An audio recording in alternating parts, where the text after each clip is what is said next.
नमस्कार मित्रांनो, आपल्या सगळ्यांचं हार्दिक स्वागत आहे कार्यक्रम डॉक्टर स्पीक्स इन आरोग्य संपदामध्ये. मी डॉक्टर निखिल हरेंद्र शासने आपल्या सगळ्यांचं हार्दिक स्वागत करतो. मित्रांनो, कार्यक्रमाची सुरुवात करूया श्री संत तुकाराम महाराजांच्या अभंगाने.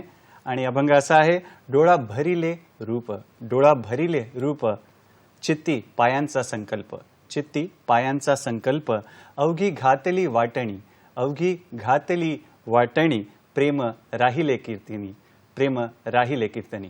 बोला पंढरीनाथ महाराज की जय. बरोबर मित्रांनो, की अभंगाची जशी सुरुवात केली, डोळ्याचा उल्लेख आला. या डोळ्याने आपण विठ्ठलाला पाहतो, या सृष्टीला पाहतो.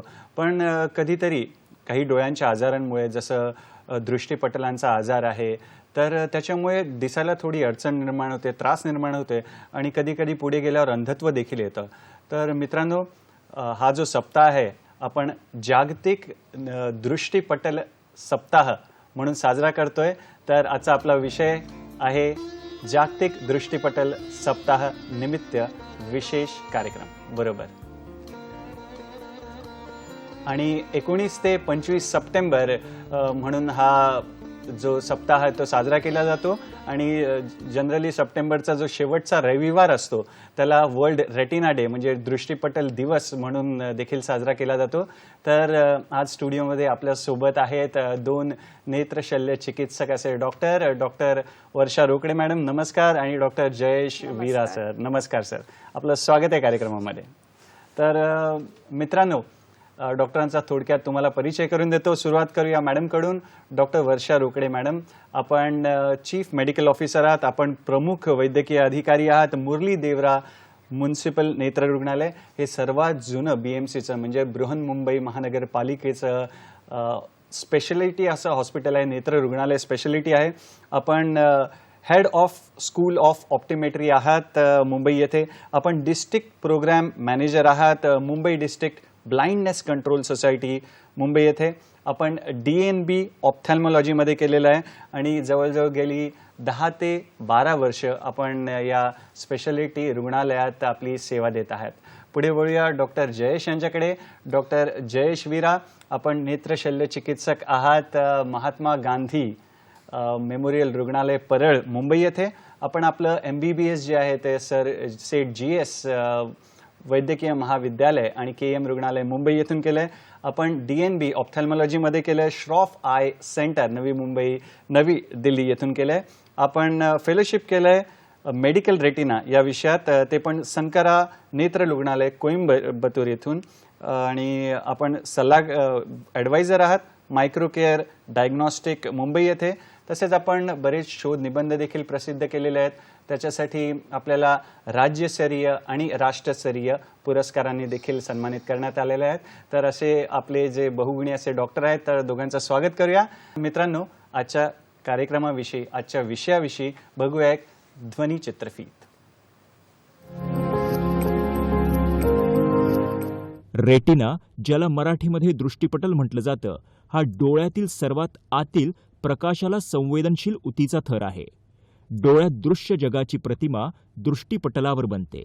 दृष्टीपटलावर प्रकाश पडल्यावर त्याच्यामध्ये वेगवेगळ्या रासायनिक आणि विद्युत प्रक्रिया सुरू होतात, ज्यामुळे आवेग चेतनी निर्माण होतात. हे आवेग चेतनी दृश्य मज्जातंतूंद्वारे मेंदूच्या दृष्टीशी संबंधित केंद्रापर्यंत पोहोचवले जातात आणि आपल्याला प्रतिमा दिसते. 19 ते 25 सप्टेंबर हा सप्ताह जागतिक दृष्टीपटल सप्ताह म्हणून साजरा केला जातो. डोळ्याच्या अशा नाजूक पण अतिशय महत्त्वाच्या अशा अवयवाविषयी माहिती आणि त्याला आरोग्यदायी ठेवण्यासाठी घ्यावी लागणारी काळजी याविषयी या आठवड्यात लोकांना माहिती पुरवली जाते. रुग्णालयीन स्तरावर यावेळेस चर्चासत्र, डोळे तपासणी शिबिरं, चाचण्या यांचं आयोजन केलं जातं. शैक्षणिक स्तरावर आपल्या आरोग्याची आणि डोळ्याची कशी योग्य काळजी घेतली पाहिजे याविषयी माहिती घेतली जाते.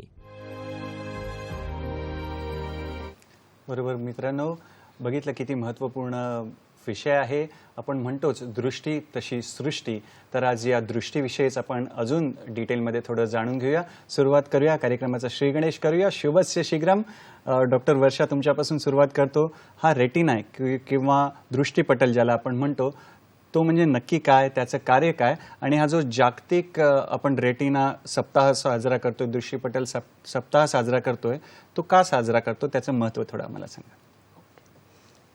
जागतिक दृष्टीपटल सप्ताह हा सप्टेंबर महिन्यात जनरली साजरा करतो. दृष्टीपटलाच्या रिलेटेड जे आजार आहेत त्याची जनजागृती करण्यासाठी हा सप्ताह साजरा केला जातो. आता आपण पाहूया की रेटिना किंवा दृष्टीपटल किंवा नेत्रपटल हा प्रकार काय आहे डोळ्यातला. बरोबर. आणि स्क्रीनवर बघतोच आहेत आपण आता स्क्रीनवर पाहतोय. सर्वात पुढे जो ट्रान्सपरंट पार्ट तुम्हाला दिसतोय त्याला आपण बुबुळ म्हणतो. जो निळा पार्ट छोटा दिसतोय ती आपली बाहुली असते डोळ्यांची, ज्याच्यावरून आपल्या डोळ्यांचे कलर डिसाईड होतात. त्याच्या मागे व्हाईट पार्ट जो वर्टिकल तुम्हाला दिसतोय ती डोळ्याची लेन्स असते. या लेन्सच्या पाठीमागच्या भागात एक पोकळी असते जी जेलीसारख्या पदार्थाने भरलेली असते, आणि याच्या मागे जो डोळ्याचा पाठीमागचा भाग आहे तो नाजूक अशा पडद्याने कव्हर झालेला असतो. तो पार्ट म्हणजेच दृष्टीपटल, नेत्रपटल किंवा आपला रेटिना. हे म्हणजे सेम असतं. सपोज आपण नारळ ओपन केला तर नारळातलं पाणी म्हणजे ते विट्रियस आहे, आणि जी मलईचा लेयर राहतो त्याप्रमाणे आपला रेटिना आतून कव्हर असतो. हे झालं आपल्या रेटिनाचं स्ट्रक्चर. आता रेटिनाचं कार्य कसं चालतं हे आपण पाहूया. आपण जेव्हा एखादी वस्तू पाहतो तेव्हा आपलं बुबुळ आणि लेन्स हे फोकसिंगचं काम करतात. जी लाईट आपल्या डोळ्यावरती पडते ती बुबुळ आणि लेन्सच्या साहाय्याने रेटिनावरती पडते, आणि रेटिनावरती त्या लाईटचं इलेक्ट्रिक सिग्नल्समध्ये कन्व्हर्जन होतो, आणि हे इलेक्ट्रिक सिग्नल्स ऑप्टिक नर्वपासून मेंदूकडे पाठवले जातात. बरोबर. मग मेंदूमध्ये आपल्याला आपण जी गोष्ट पाहतोय त्याची इमेज क्रिएट होते, आणि अशा पद्धतीने आपल्याला ती एखादी गोष्ट दिसते. म्हणजेच आपला डोळा हा एक्झॅक्टली एका कॅमेरासारखा वर्क करतो. जसं बुबुळ आणि लेन्स कॅमेराचे फोकसिंग लेन्स म्हणून काम करतात, आणि रेटिना हे कॅमेऱ्याचं फिल्म म्हणून काम करतं. बरोबर. फारच छान मॅडम.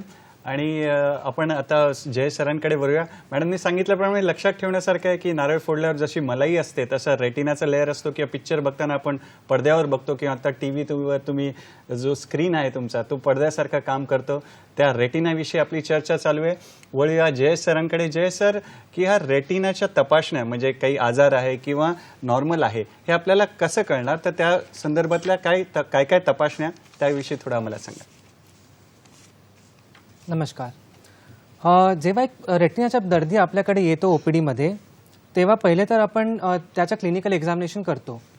जेव्हा आपण आपल्या मशिनीने त्याचे डोळे तपासतो आणि आपल्याला पडद्यावरती काहीतरी डिफेक्ट आहे असं वाटतं, त्यावेळी जर आपण जास्ती त्याची डिटेल बघायची असेल तर आपण त्याच्या वेगवेगळ्या ॲडिशनल टेस्ट करतो. आता मी तुम्हाला स्लाईडद्वारे दाखवतो आपले टेस्ट कुठले असतात. बरोबर.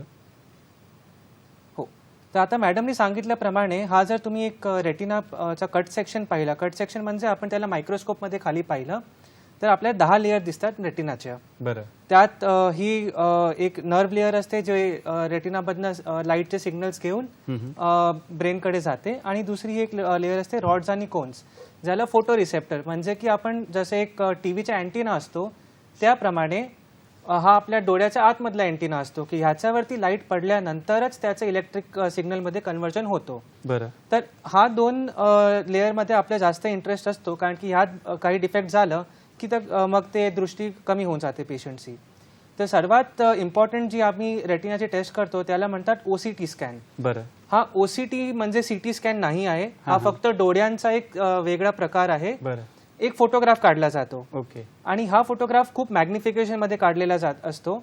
त्यामुळे आपल्याला जी 10 लेअर रेटिनाच्या आहेत ते सगळ्या 10 लेअर डॉक्टरांना बघू म्हणजे जे आपण ते मागच्या फोटोग्राफमध्ये पाहिलं बरं. ते आम्हाला दिसू शकतात.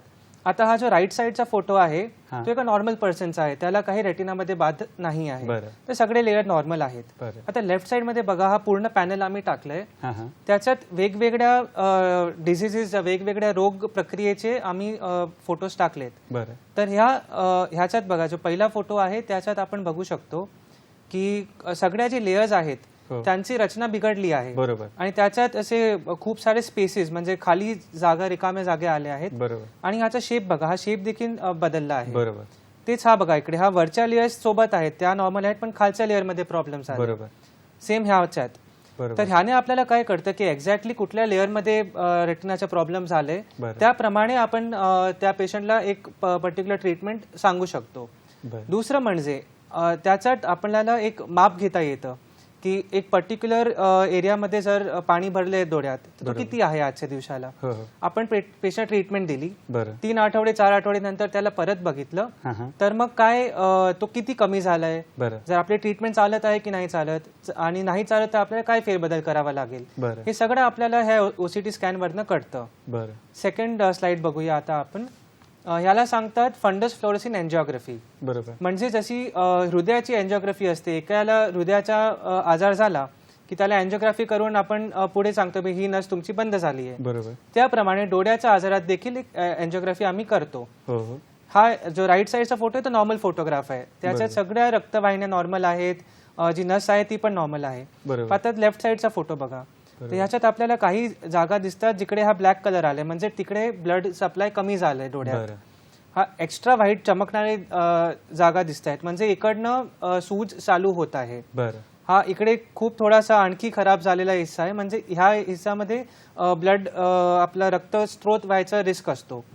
हे बघून आपल्याला हे कळतं की ह्या पेशंटला आता नक्की इंजेक्शन द्यायचंय, लेझर करायचंय, आणि लेझर करायचं असेल तर रेटिनाच्या कुठल्या भागाला लेझर करायचंय.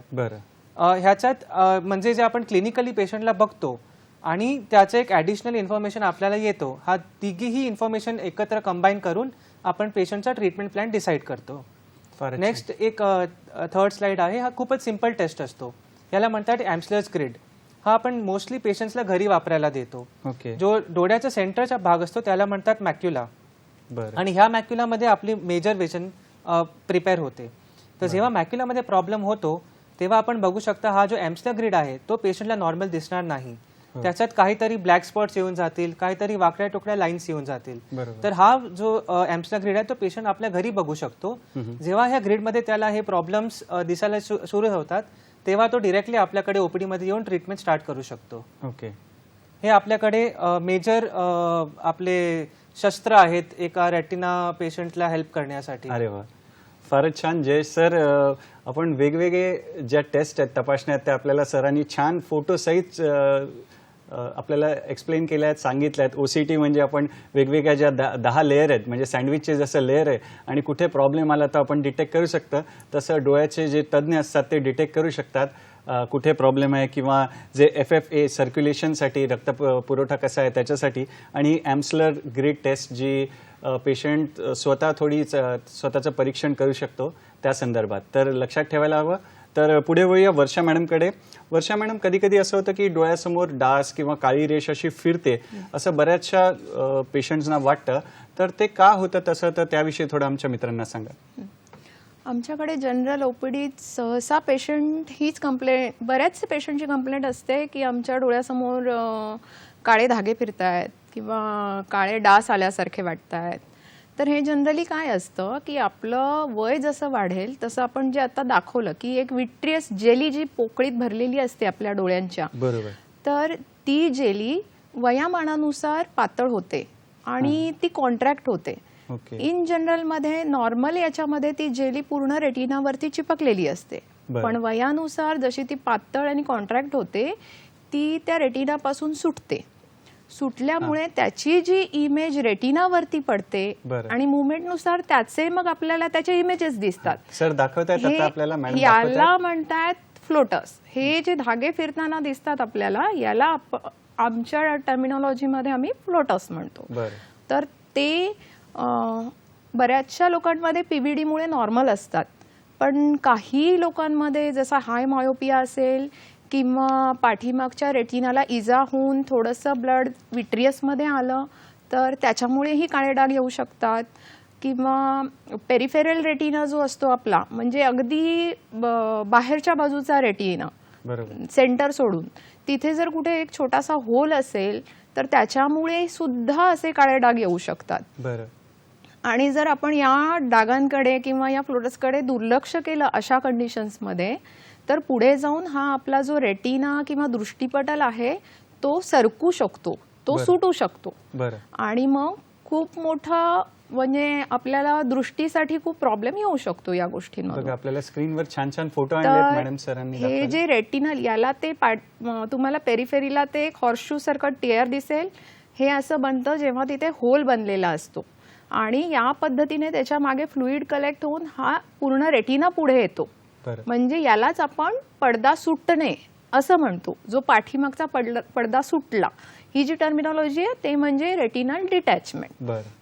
तर आता या कंडिशन्समध्ये काय करायचं, ही काळे डाग कितीही म्हटलं आपण नॉर्मल असतं, नॉर्मली दिसतात, तरी सुद्धा जेव्हा तुम्हाला असे काळे डाग किंवा फ्लोटर्स दिसतात तेव्हा तुम्ही नेत्ररोग तज्ज्ञांकडे जाऊन आपले डोळे चेक करून घेतले पाहिजेत. त्या काळ्या डागांचं नक्की कारण काय आहे हे जेव्हा कळेल त्याप्रमाणे त्याची ट्रीटमेंट पुढे आपल्याला करता येते. आता जर त्या पेरिफेरी रेटिनामध्ये एक छोटासा होल असेल आणि फ्लोटर्स दिसायला लागले आणि तुम्ही अगदी वेळेत त्यांच्याकडे गेलात, तर त्याच भागाला डॉक्टर्स लेझर करून तो होल सील करतात, जेणेकरून पुढे जाऊन पडदा सरकण्याची प्रोसेस होत नाही आणि तुमची दृष्टी वेळेत वाचते जायची. काही गोष्टींमध्ये काय होतं की खूप जास्ती फ्लोटर्स आल्यामुळे आपलं व्हिज्युअल फील्ड म्हणतो किंवा दिसण्याला मध्ये कुठेतरी खूप अडथळा निर्माण होतो. या कंडिशन्समध्ये मग आपण कधी लेझर वापरून हा प्रॉब्लेम सॉल्व्ह करू शकतो, बट हे खूप रेअरली लागतं. त्यामुळे माझं एक सजेशन या गोष्टीमध्ये आहे, कितीही काळे डाग दिसत असले, काहीही असलं तर एकदा आपण डॉक्टरांना दाखवलं पाहिजे. बरं. तर मित्रांनो, आपल्याला लक्ष ठेवायचं आहे की असे जर डोळ्यासमोर काळ्या रेषा किंवा डास सारखं फिरतोय असं वाटायला लागलं तर ते दुसरं तिसरं काही नसून फ्लोटर्स आहेत. तर ते आपल्यासाठी सिग्नल आहेत, संकेत आहेत की आता आपल्याला डॉक्टरांची भेट घेणं जरुरीचं आहे, जेणेकरून पुढे आपले डोळ्याचं आरोग्य चांगलं राहील. आपण जयेश सरांकडे वळूया. डॉक्टर जयेश, आम्हाला सांगा की मधुमेह आणि जी ही रेटिनोपॅथी आहे किंवा दृष्टिपटलाचे आजार आहेत, तर त्याचा काय संबंध आहे किंवा त्याचा कसा परिणाम होतो, यावर थोडं सांगा आम्हाला. आपल्या भारतात आता सध्या लाईफस्टाईल थोडी इम्प्रूव्हमेंट होत चालली आहे. त्यामुळे जो मधुमेहाच्या समाजात हे आहे ते खूप वाढत चाललं आहे. आता मधुमेहामुळे आपण बेसिक सिंपल आजार घेतले, जसे की आपले स्टाई म्हणजे राजणवाडी, ती पण खूप जास्ती होते. जेव्हा जर आपली ड्रायनेस बोलतो, ते ड्रायनेस शुष्कपणा तो पण वाढतो. मोतियाबिंदू जो असतो तो मधुमेहाच्या रोग्याला लवकर होऊन जातो, म्हणजे जर कोणाला 60-65ला होणार असेल त्यांना 50च्या आसपास चालू होऊन जातो. तसंच काचबिंदू म्हणजे ग्लॉकोमा, ते पण मधुमेहाच्या रोग्यांमध्ये आपल्याला जास्त दिसायला भेटतो. आणि पण मोस्ट इम्पॉर्टंट हे आहे की ह्या सगळ्या गोष्टी आपण कंट्रोल करू शकतो, पण एकदा जर त्याच्या रेटिनावरती ब्लड स्पॉट्स यायला सुरू झाले किंवा सूजन यायला सुरू झाली, त्यावेळीचा जो विजन लॉस असतो, म्हणजे जी दृष्टी कमी होते, त्याला खूप अग्रेसिव्हली आपल्याला मॉनिटर करून ट्रीटमेंट करावं लागतो, कारण की त्याने लॉंग टर्म म्हणजे ते विजन जाण्यासारखी परिस्थिती निर्माण होऊन जाते. बरोबर, फारच छान. आणि वर्षा मॅडम, थोडं आम्हाला डायबिटिक रेटिनोपॅथी विषयी पण आम्ही फार चर्चा असते, वृत्तपत्रात वाचतो किंवा रेडिओवर आपण ऐकतो, तर डायबिटिक रेटिनोपॅथी म्हणजे नक्की काय ते आम्हाला सांगा. आता आपण याआधी पाहिलं की आपला नॉर्मल रेटिना कसा असतो हे आपण पाहिलं. तर नॉर्मल रेटिनामधल्या ज्या ब्लड वेसल असतात त्या एकदम सुदृढ असतात. पण मधुमेहामध्ये काय होतं, तर मधुमेहाच्या रुग्णांमध्ये रक्तातील शुगर वाढलेली असते. तर या वाढलेल्या रक्ताच्या साखरेमुळे ज्या नेत्रपटलाला किंवा रेटिनाला सप्लाय करणाऱ्या ब्लड वेसल्स आहेत त्यांच्यावर विपरीत परिणाम होतो आणि त्यांच्यामध्ये लिकेजेस व्हायला सुरुवात होते. लिकेजेस मधून तिथून मग रक्तस्राव होतो. तो हे जे आपण स्लाइड्स दाखवले आहेत तिथे सिव्हिरिटीनुसार आपण गेलेलो आहे. ठीक आहे, हे अगदी अर्ली सायन्स पासून हे सुरू होतं, पण याचं बेसिक कॉज काय आहे तर त्या रक्तवाहिन्या वरती शुगरमुळे जो विपरीत परिणाम होतो त्याच्यामुळे लिकेजेस होऊन रक्तस्राव होतो आणि रेटिनावरती सूज यायला लागते. आणि या सगळ्याचा परिणाम म्हणून जो रेटिनाला होणारा नॉर्मल ब्लड सप्लाय किंवा रक्तप्रवाह असतो तो अडवला जातो. आणि मग त्या थांबलेल्या रक्तप्रवाहामुळे काय होतो तर तो पार्ट जो असतो रेटिनाचा तो पार्ट रेटिनाचा निकामी होत जातो.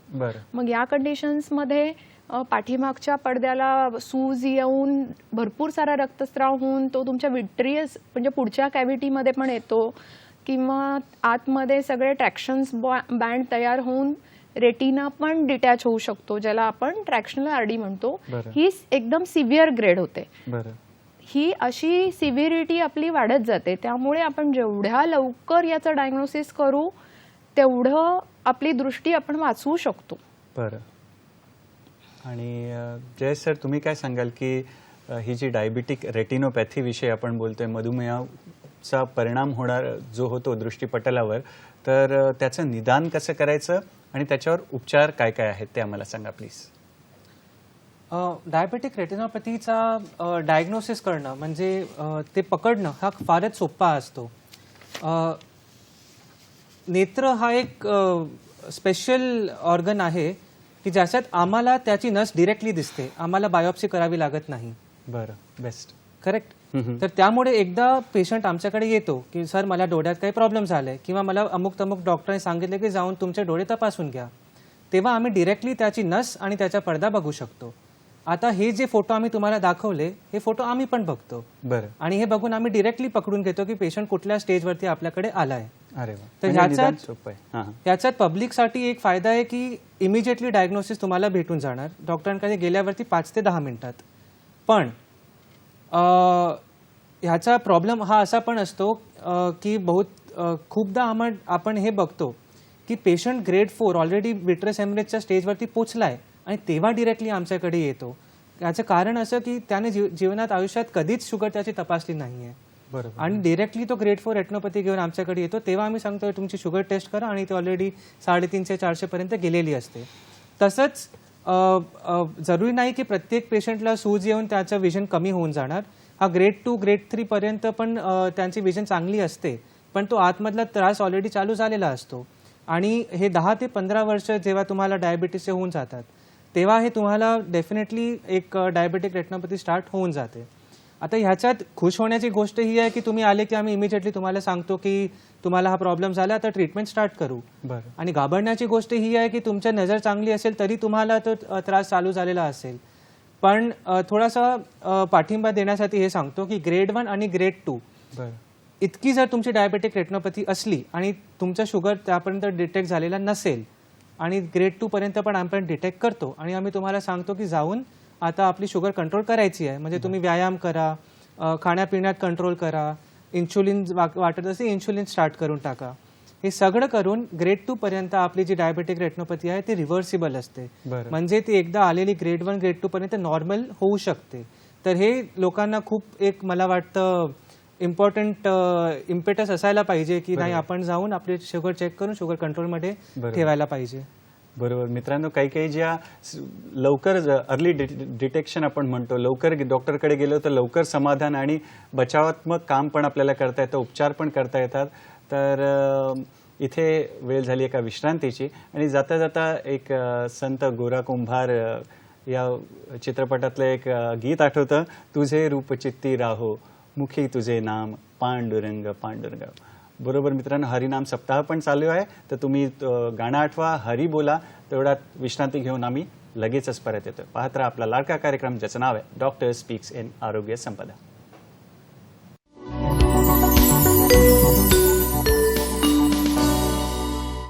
विश्रांतीनंतर पुन्हा एकदा तुमचं स्वागत आहे आपल्या लाडक्या कार्यक्रमात, ज्याचं नाव आहे डॉक्टर स्पीक्स इन आरोग्य संपदा.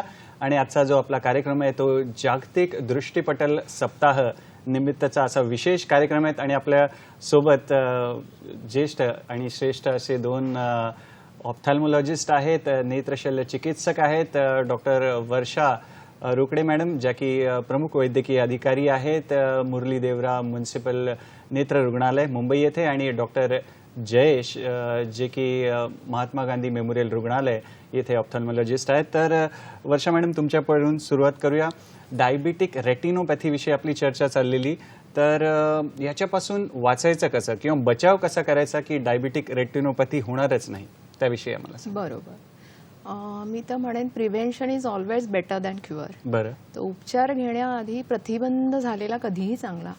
तर यासाठी मधुमेह असलेल्यांनी योग्य आहार, व्यायाम आणि उपचार यांच्याद्वारे आपल्या रक्तातील साखर नियंत्रणात ठेवली पाहिजे.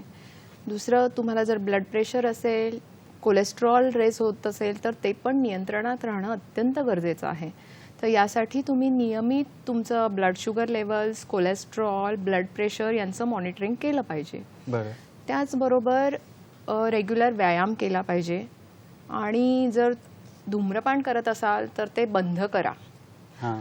सगळ्यात महत्त्वाची गोष्ट आहे, कारण याच्याने हे जे काही रेटिनोपॅथी आपण बघतो ती सिव्हिरिटीकडे वाढते. त्यामुळे धूम्रपान बंद करा. आणि नेत्ररोग तज्ज्ञ यांच्याकडे जाऊन वर्षातनं किमान एक वेळा आपले डोळे तपासून घ्या. बरं. याच गोष्टी आहेत प्रिव्हेंटिव्ह मेजर्समध्ये जे आपण करू शकतो. बरं.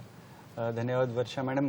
फार महत्त्वाची गोष्ट आहे मित्रांनो की स्मोकिंग नाही करायचं आहे, धूम्रपान नाही करायचं आहे. त्याच्यामुळे बऱ्याच आपले आजार वाढतील, आजार कंट्रोल होईल. इथे या वळणावर आपल्याला आपला पहिला फोन आजचा आलेला आहे. साईनीता मॅडमचा फोन आहे. नमस्कार मॅडम, आपलं स्वागत आहे कार्यक्रमात. आपला प्रश्न विचारा. नमस्कार. हा साईनीताजी, बोला ना. माझे दोन प्रश्न आहेत. हा हा. त्यापैकी पहिला प्रश्न असा की डायबेटीस खेरीज आणखी कोणकोणत्या घटकांमुळे रेटिना खराब होतो, हे विचारण्याचं कारण असं, आमच्या ओळखीत एका पेशंटना कोल्ड कॅटरॅक्ट सांगितलं, पुढे तो ग्लुकोमा निघाला. या कन्फ्युजन मध्ये त्यांचा रेटिना खराब झाला. आणि माझा दुसरा प्रश्न असा आहे, एक डिसऑर्डर आहे नॅचरल, म्हणजे जन्मापासून म्हणू शकता, काही काळाने दृष्टोत्पत्तीस आली, निस्टॅल्जिया का असं काहीतरी त्यांनी सांगितलं, म्हणजे इरेग्युलर आयबॉल मुवमेंट. तर त्या स्टुडंटला न तर मायक्रोस्कोप वापरता येतो, न तर कोणतं डिजिटल माध्यम वापरता येतं, तर ह्याला उपाय काय? बरं, धन्यवाद साईनीताजी आपल्या प्रश्नासाठी. तर सुरुवात करूया, जय सरांकडून सुरुवात करूया. जय सर, काय सांगाल या प्रश्नाविषयी? हां, जो तुमचा पहिला पेशंट होता, संगीताजी धन्यवाद आम्हाला फोन केलाय. जो तुमचा पहिला पेशंटची तुम्ही गाथा सांगितली, तर त्याला कुठला तुम्ही सांगितलं, पोल कॅटरॅक्ट सांगितलं होतं? हां हां, फोन कट झालाय सर. अच्छा, हा जो पोल कॅटरॅक्ट असतो हा त्याच्या रचनेमुळेच एक डेंजरस टाईपचा कॅटरॅक्ट असतो.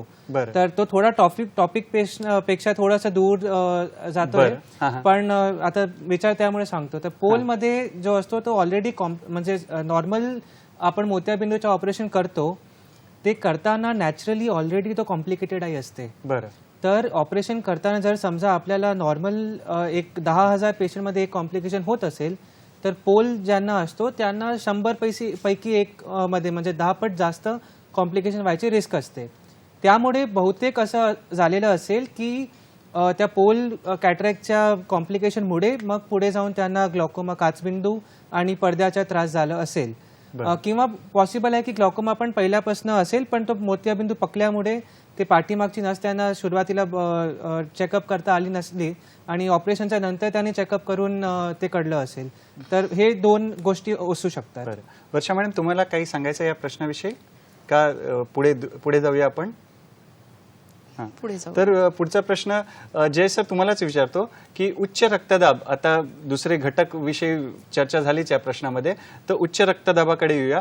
उच्च रक्तदाब म्हणजेच हाय ब्लड प्रेशरचा डोळ्यांवर किंवा रेटिनावर स्पेशली काय परिणाम होतो त्याविषयी कृपया आम्हाला सांगा. डायबिटीस आणि ब्लड प्रेशर हे दोन बांधू आहेत, एक आला की दुसरा येणारच आहे. बरोबर, ठीक आहे. आणि दोघींचं कंट्रोल करणं पण सेमच आहे, व्यायाम करा आणि तुमचं सॉल्ट वगैरे कमी करा. त्याचप्रमाणे जे आम्ही डोळ्याची नस बघतो त्याच्यात पण एकासारखंच पिक्चर दिसतो आपल्याला. आम्ही स्लाइडने तुम्हाला दाखवतो आता बरं. की हे एक स्लाइड आता आपली येणार बरं. डायबेटिक हायपरटेन्सिव्ह रेटिनोपॅथीची. बरं. तर त्याच्यात पण आपल्याला ब्लड स्पॉट्स दिसतात बरं. आणि सुजनच्या जागे दिसतात. बरं. पण ह्याच्यात काय आहे की आता ह्याचे पण 4 स्टेजेस असतात. बरं. तर नॉर्मली जो ब्लड प्रेशर वाढलेला असतो 10 वर्ष 15 वर्ष 20 वर्ष, त्याने ज्या डोळ्याच्या आतमधल्या ब्लड वेसल्स असतात ते छोट्या छोट्या बारीक होत चालतात. बरं. आणि त्यामुळे हे बघू शकतो आपण की सगळे इकडे ब्लड स्पॉट्स आले जे रेडमध्ये दिसतात. आणि सेंटरमध्ये सुजन पण आली आहे जिथे आपला मॅक्युलाचा एरिया आहे. बरं. आणि हे बाकीचे पण सुजनचे एरियाज आहेत. बरं. हे जे आहेत हे सगळं बीपी कंट्रोल केल्यावरती रिव्हर्स होऊन जातं. चांगलं. पण जी रेषा बारीक होऊन जातात ते रिव्हर्स होत नाही. बरं. आणि एक ह्याच्यात आणखी एक टर्मिनॉलॉजी आम्ही वापरतो तो असतो मॅलिग्नंट हायपरटेन्शन. ओके. म्हणजे सडनली एका माणसाचा बीपी जो आहे 200 220 या इतका जास्ती झाला हां. की त्याच्यात ब्रेनमध्ये प्रॉब्लेम होतो. आणि कारण की ऑप्टिक नर्व जी आपली डोळ्याची नस आहे ती ब्रेनशी कनेक्टेड आहे. बरं. ब्रेनमध्ये झालेले सगळे आजार आपल्या डोळ्यात दिसून येतात. बरं. तर ती ऑप्टिक नर्व देखील सुजून जाते. बरं. अशा पेशंटला आपल्याला इमिजिएटली आयसीयूत पाठवून त्यांचा बीपी कंट्रोल केला पाहिजे. बरं. हायपरटेन्सिव्ह रेटिनोपॅथीसाठी सध्या आपण काही परसे ॲज अ आय स्पेशलिस्ट काही ट्रीटमेंट करत नाही. नॉर्मल बीपी कंट्रोलमध्ये आला की ते ऑटोमॅटिकली कंट्रोल होऊन जातात. पण जे रक्तवाहिन्या पातळ झाल्या त्यामुळे एक सेकंडरी म्हणजे त्याचा प्रभाव म्हणजे वेन ऑक्लुजन ज्याला म्हणतात तो वेन ऑक्लुजन होऊ शकतो. बरं. तर वेन ऑक्लुजन झाला आणि त्यामुळे जर रक्तात डोळ्यात आपल्या सुजन आली तर त्याला इंजेक्शन द्यावं लागेल किंवा लेझर करावी लागेल. ते आपल्या FFA OCT जे आपण डिस्कस केले ते सगळं आपल्या ट्रीटमेंटमध्ये येणार. आणि जर तो रक्तकसी खूपच जास्त असेल की डोळ्यातने दिसणंच बंद झाले तर त्या आतमध्ये ऑपरेशन करून तो रक्त बाहेर काढावा लागतो. बरं. तर मित्रांनो आपण बघतोच आहे की अत्याधुनिक जे तंत्रज्ञान आहे ॲडव्हान्स टेक्नॉलॉजीमुळे डोळ्याला न डिस्टर्ब करता बाहेरून देखील वेगवेगळ्या मार्फत आपल्याला कळतं की काय प्रॉब्लेम असू शकतो. आत्ताच आपण हायपरटेन्सिव्ह रेटिनोपॅथी म्हणजेच उच्च रक्तदाबामुळे होणारी जी स्लाईड आहे ती पण आपण बघितली.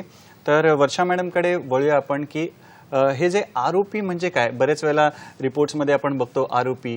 तर ROP म्हणजे नक्की काय आणि त्याच्या उपचाराविषयी पण थोडं आम्हाला सांगा. ROP म्हणजे रेटिनोपॅथी ऑफ प्रीमॅच्युरिटी. बरं. तर त्यालाच असं म्हणता येईल की अपुऱ्या वाढीच्या बाळांमध्ये जे दृष्टीदोष असतात त्याला आपण रेटिनोपॅथी ऑफ प्रीमॅच्युरिटी म्हणतो. जनरली बाळाच्या दृष्टीपटलावरील रक्तवाहिन्यांची वाढ आईच्या गरोदरपणाच्या म्हणजे 4थ्या महिन्यापासून चालू होते आणि ती पूर्ण गरोदरपणाबरोबर होत राहते. म्हणजे 9व्या महिन्यापर्यंत त्याची पूर्ण वाढ होत राहते. आणि जर हे बाळ जर मुदतीपूर्व जन्माला आलं तर त्या बाळाचं जे ग्रोईंग एन्व्हायरमेंट आहे आधी बाळ आईच्या गर्भात असतं ते जे एन्व्हायरमेंट आहे ते त्याला बाहेर आल्यानंतर भेटत नाही. त्यामुळे त्याच्या ज्या दृष्टीपटलावरच्या रक्तवाहिन्या आहेत त्या अयोग्य पद्धतीने वाढू लागतात. आणि जर ते तसं झालं तर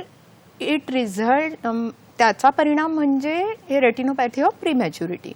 आता हे कुठल्या बाळांमध्ये शक्यतो दिसतं तर ज्या बाळांचं वय आणि वजन हे दोन्हीही कमी असतं म्हणजे जेवढं नॉर्मली असायला पाहिजे. तर बाळाचं जन्माच्या वेळी बाळाचं वय आणि त्याचं वजन हे याच्यावरती ROPची वाढ अवलंबून असते. त्याच्याच बरोबर जर बाळाला जंतुसंसर्ग झालेला असेल किंवा बाळाला श्वासोच्छवासासाठी त्रास झाला असेल त्याला ऑक्सिजन दिला असेल त्याला काचेच्या पेटीत ठेवलं असेल जन्मानंतर आणि त्याचं वजन जर 1.5 किलोपेक्षा कमी असेल जन्माच्या वेळी तर या बाळांमध्ये हा ROPचा त्रास जास्त हा धोका जास्ती संभवू शकतो. तर या कंडिशनमध्ये काय केलं जातं जनरली हे बच्चू NICU मध्ये असतात. तर NICU मध्ये जे बालरोग तज्ज्ञ असतात ते डिसाईड करतात की कोणत्या बाळाची नेत्र तपासणी झाली पाहिजे. त्या दृष्टीने मग त्या बाळांची जी बाळं अगदीच लवकर जन्मलेली असतात त्यांची तर अगदी अर्जंट बेसिसवरती डोळ्यांची तपासणी केली जाते. आणि ही तपासणी बाळाच्या वयाच्या 30 दिवसाच्या आत पूर्ण करणं गरजेचं असते. जर हे आपण वेळेत केलं तर आपण त्या बाळाची दृष्टी वाचवू शकतो पुढे जाऊन. तर यासाठी काय करतात, जेव्हा बालरोग तज्ज्ञ सांगतात की डोळे तपासायला पाहिजे, तेव्हा नेत्ररोग तज्ज्ञ औषधाचे ड्रॉप डोळ्यात टाकून आपली जी बाळाची जी बाहुली असते ती विस्तारली जाते आणि नेत्रपटलात तपासलं जातं. तर नेत्रपटलाचा बारीकपणे तपास करून तो नेत्रपटल किती परिपक्व होतोय हे आपल्याला त्यावेळेला कळतं. याचसाठी आपण एक स्पेशल कॅमेरा वापरून सुद्धा ही रेटिनाची पूर्ण ग्रोथ पाहू शकतो. आणि यातून ज्या बच्चूंमध्ये चेंजेस दिसायला लागतात, ज्या बाळांमध्ये आरोपी सारखे चेंजेस पुढे दिसायला लागतात की अयोग्य रीतीने त्यांच्या ब्लड व्हेसल रेटिनामध्ये वाढतायत, टॅक्शन मीन्स बँड्स बनतायत, जे काही चेंजेस होतात, जशी सिव्हिअरिटी त्यांचे फॉलोअप केले जातात दर आठवड्याला. त्याच्यात जर सिव्हिअरिटी वाढत जाईल त्याप्रमाणे ज्या बाळांना उपचाराची गरज असते त्यांना लेझर इंजेक्शन्स याद्वारे ट्रीटमेंट दिली जाते. आणि खूप रेअरली अशी पण कंडिशन येते की बाळाचा आरोपी इतक्या सिव्हिअरली वाढतं की पाठीमागचा पडदा सुटण्यापर्यंत वेळ जाते. तर त्या प्रोसेसमध्ये आपल्याला सर्जरीची किंवा शस्त्रक्रिया करण्याची गरज पडते. आता मला इथे एक सांगावंसं वाटतंय की हा ॲक्च्युली आपण म्हणजे थोडासा अननोन असलेला प्रकार आहे जो अजून आपला जनमानसात इतका माहिती नाही आहे. तर त्यासाठी मुंबईमध्ये काही NICUमध्ये आपण आरोपी स्क्रीनिंग चालू केलेलं आहे आणि येत्या काही दिवसात सगळे NICU आपण कव्हर करणार आहोत या आरोपी स्क्रीनिंगमधून. तसेच त्यांचे उपचार आणि लागली तर शस्त्रक्रिया ही सुद्धा मोफत केली जाईल याकडे आम्ही लक्ष देत आहोत. फारच आनंदाची गोष्ट आहे की असं अभियान सुरू झालेलं आहे. आणि मित्रांनो, तुमच्या फोनची पण आम्ही वाट पाहतोय, तुमच्या प्रश्नांची पण आम्ही वाट पाहतोय. तर मनातले जे प्रश्न आहेत ते बिनधास्त आम्हाला फोन करून विचारा. जयेश सर, तुमच्याकडे वळतो आणि समज गैरसमजांविषयी थोडी चर्चा करूया. की असं म्हटलं जातं की पपईच्या बियांवर किंवा कापसाच्या बियावर पाय ठेवला की रातांधळेपणा वगैरे येतो. तर असं हे सगळं खरं आहे का, ते आम्हाला सांगा. ही थोडीशी गैरसमज आहे. पपईच्या बियावरती पाय ठेवून रातांधळेपणा येत नाही, पण जर पपई खाल्ली नाही तर जरूर येणार. बरोबर. कारण की आपण एक स्लाइड मध्ये बघतो आता रातांधळेपणा म्हणजे काय. बरं. संध्याकाळ झाल्यानंतर जेव्हा बाहेरची जी सनलाईट आहे आपली ती कमी झाली बरं. की पेशंटला दिसण्याचं कमी होऊन जातं. बरं. दिवसा तो चांगला बघतो पण रात्र झाली की त्याला दिसायचं कमी होतो. बरं. तर आपण बेसिकली बघितलं तर दोन आपल्या मुख्य हेडमध्ये आपण याला डिस्क्राईब करतो. बरं. एक म्हणजे ज्याचा आपण उपचार करू शकतो आणि दुसरा जे हेरिडिटरी म्हणजे अनुवांशिक आहेत. बरं. तर उपचार मध्ये आली व्हिटॅमिन ए ची कमतरता. बरं. म्हणजे आता तुम्ही बघणार की जे आपले बाळ असतात त्यांना व्हिटॅमिन ए चा डोस दिला जातो पहिल्या वर्षाला. बरं. ते ह्याच्यासाठीच की त्यांना पुढे जाऊन रातांधळेपणा येऊ नये. हो हो. दुसरा असतो अनुवांशिक. त्याच्यात आपल्याला हे जे रेटिनायटिस पिगमेंटोसा असा प्रकार असतो बरं. आणि त्याच्यासोबत वेगळे त्याचे रिलेटेड आजार असतात हे येतात.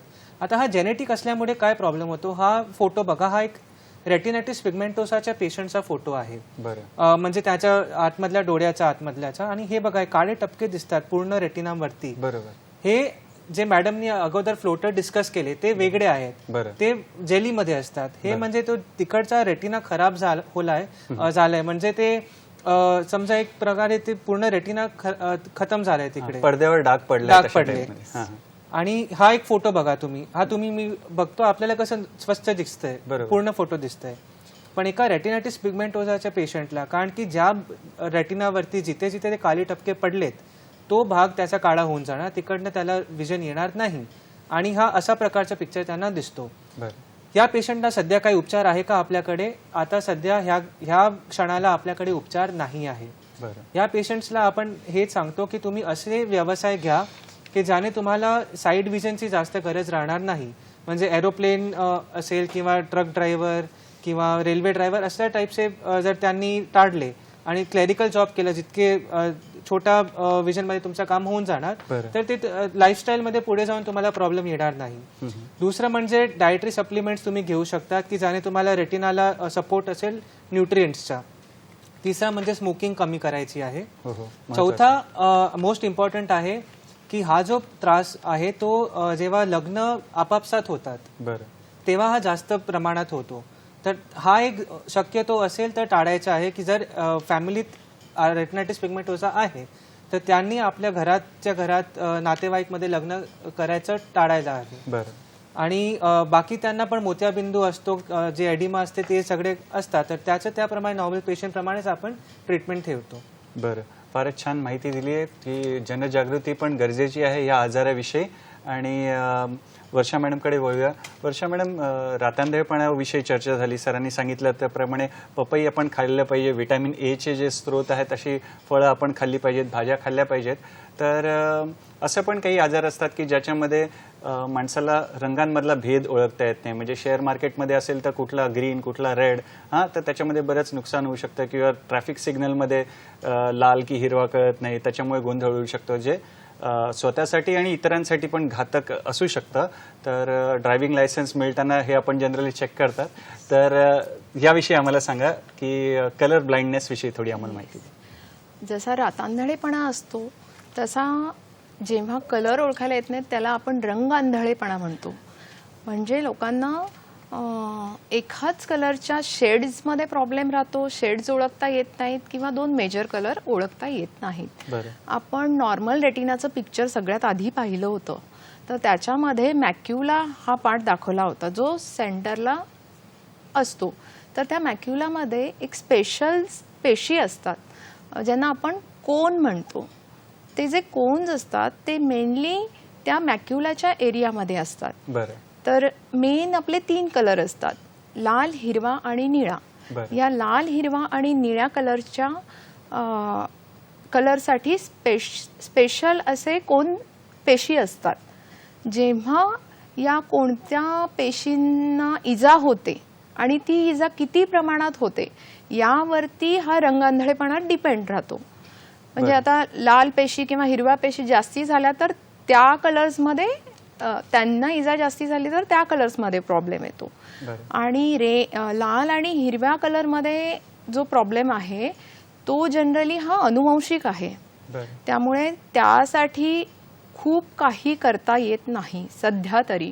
त्यामुळे आणि रंगांधळेपणाचा मोठं डिसएडव्हान्टेज हेच आहे की जिथे जबाबदारीची कामं असतात, जबाबदारीचे क्षेत्र आहेत, जसं तुमचं मिलिटरी असेल, नेव्हल फोर्स असेल, एअरफोर्स असेल, अदरवाईज इलेक्ट्रिक वर्क असेल, फायर ब्रिगेड, जसं सरांनी मेन्शन केलं आता शेअर मार्केट अँड द लायसन्सच्या ठिकाणी आपल्याला जास्ती काही करता येत नाही. तर ते फील्ड्स आपण अवॉइडच केले पाहिजेत, कारण यात आपल्याबरोबर आपण समोरच्याला पण रिस्कमध्ये घालतो. तर आणि मॅडम, तर जय सरांना काही ऍड करायचं आहे याच्यामध्ये? हो, ट्रीटमेंट सध्या आपल्याकडे अवेलेबल नाही आहे, पण एक असतो की त्याच्यात वेगवेगळ्या प्रमाणात रंगांधळेपणा असतो. काही लोक असतात ज्यांना रेड आणि ग्रीन जराही समजत नाही, काही खूप असतात ज्यांना की बस थोडंसं शेडमध्ये फरक असतो. तर तो आपण मापू शकतो. आपल्याकडे त्याचे एक चार्ट असतात आणि मापल्यानंतर त्यांना कलरचे आपले ग्लासेस जे असतात ते टिंटेड ग्लासेस देऊ शकतो. किंवा आता गुगलचे फोन आले तर त्याच्यावरती त्यांचा ऑप्शन असतो डिस्प्लेमध्ये, तर त्याप्रमाणे थोड्याफार आपण त्यांना हेल्प करू शकतो. बरोबर, राईट. आणि जय सर, पुढचा प्रश्न तुम्हालाच आहे की ARMD म्हणून आम्ही मॅक्युलर डिजनरेशन रिलेटेड एक विषय आहे, त्याविषयी आम्हाला सांगा. आणि हा अनुवंशिकशी काही निगडीत आहे का ते पण आम्हाला सांगा. ARMD म्हणजे एज रिलेटेड मॅक्युलर डिजनरेशन, म्हणजे वयानुसार येणाऱ्या रेटिनाची झूज. ठीक आहे. तर जो आपण पहिला आपला मेन फोकस रेटिनामध्ये ह्या कंडिशनमध्ये मॅक्युलावरतीच असतो, कारण की जो सेंटरचा पार्ट आहे तिकडेच आपली विजन बनते. आता हे स्लाइडमध्ये आपण बघू शकतो की हा सेंटरचा पार्ट आहे, इकडे डाग आलेला आहे.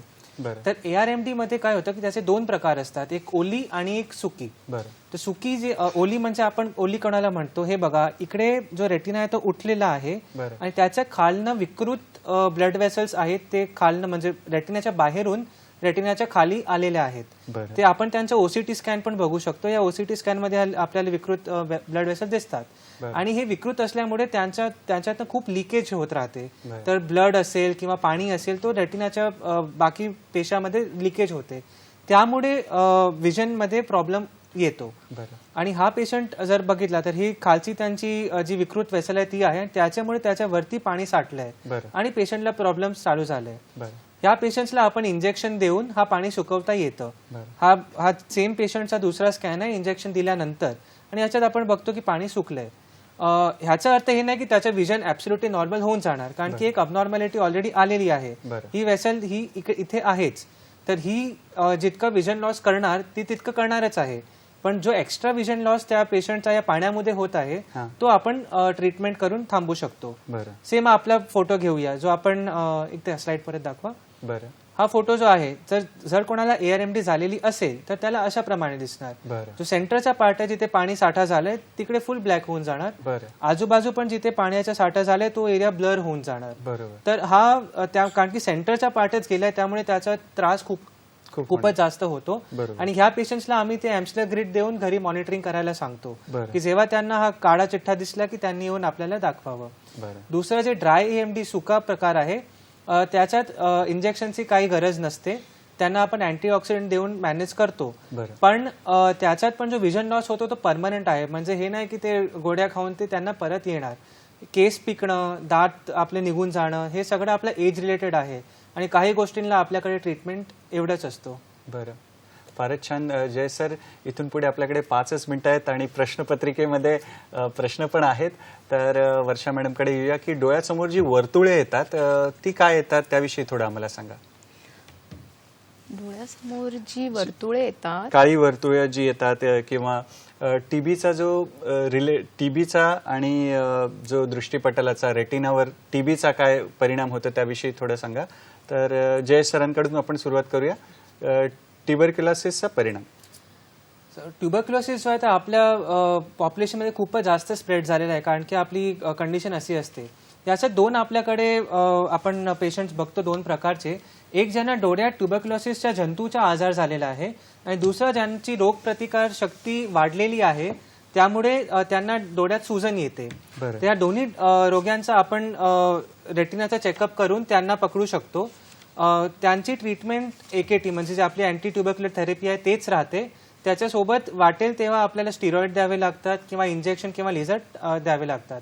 आणि जे काले वर्तुळ आपण बोलत होतो ते आपण स्लाइड प्रमाणे बघतो. एकदा स्लाइड दाखवून द्या 2 मिनिटं. हां हां.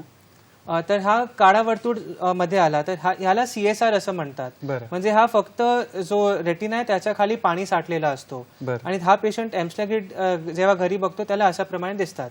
याच्यात पण आपण ट्रीटमेंटमध्ये त्यांना लाईफस्टाईल मॉडिफिकेशन म्हणजे आपलं स्मोकिंग टाळणं, थोडं स्ट्रेस कमी करणं असं सांगतो आणि वाटलं तेव्हा FFA आणि लेझर प्रमाणे आपण पुढे घेऊन त्यांचे ट्रीटमेंट करू शकतो. फारच छान, फारच छान.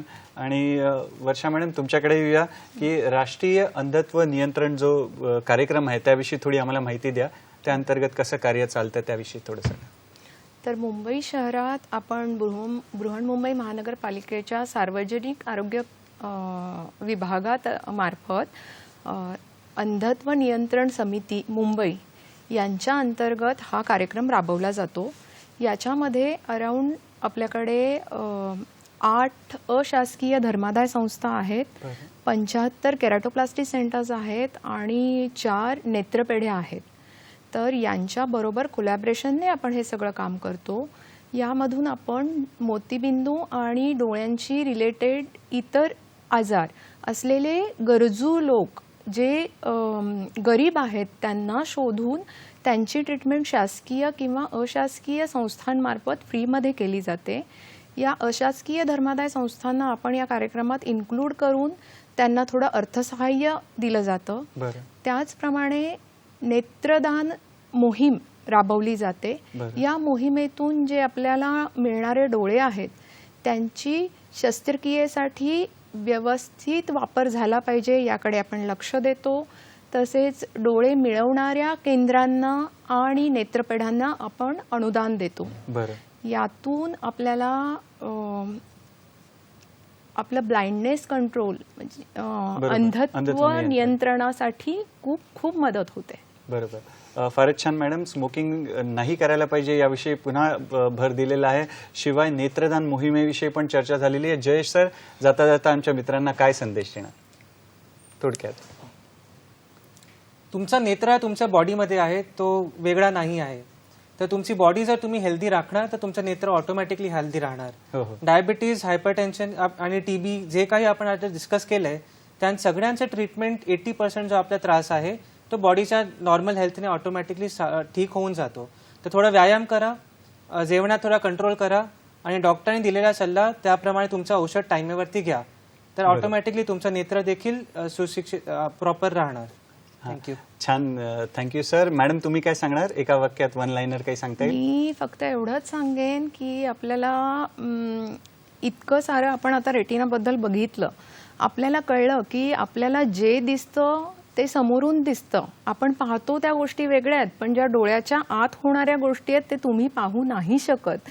तर त्या निमित्ताने तुम्हाला कसलाही आजार होत असेल तर घरगुती उपाय करण्यापेक्षा तुम्ही एकदा जाऊन तुमच्या नेत्ररोग तज्ज्ञांना जरूर दाखवा. बस. बरोबर. Thank you so much madam. Doctor Jayesh sir, doctor Varsha sir, आपण वर्षा मॅडम तुम्ही वेळात वेळ काढून इथे आलात आणि आम्हाला छान मार्गदर्शन दिलं. त्याविषयी दूरदर्शनच्या सह्याद्री वाहिनीतर्फे, आमच्या आरोग्य संपदाच्या टीमतर्फे, आमच्या प्रेक्षक मित्रांकडून खूप खूप आभार आणि पुढील वाटचालीसाठी शुभेच्छा. तर मित्रांनो, आज आपण जागतिक दृष्टिपटल सप्ताहाविषयी माहिती घेतली. पुढच्या कार्यक्रमात असंच एका नवीन विषयासोबत आपण भेटणार आहोत. तोवर पाहत राहा आपला लाडका कार्यक्रम ज्याचं नाव आहे डॉक्टर स्पीक्स इन आरोग्य संपदा, फक्त आणि फक्त आपल्या सह्याद्री वाहिनीवर, प्रत्येक घरासाठी, घरातल्या प्रत्येकासाठी. नमस्कार, धन्यवाद.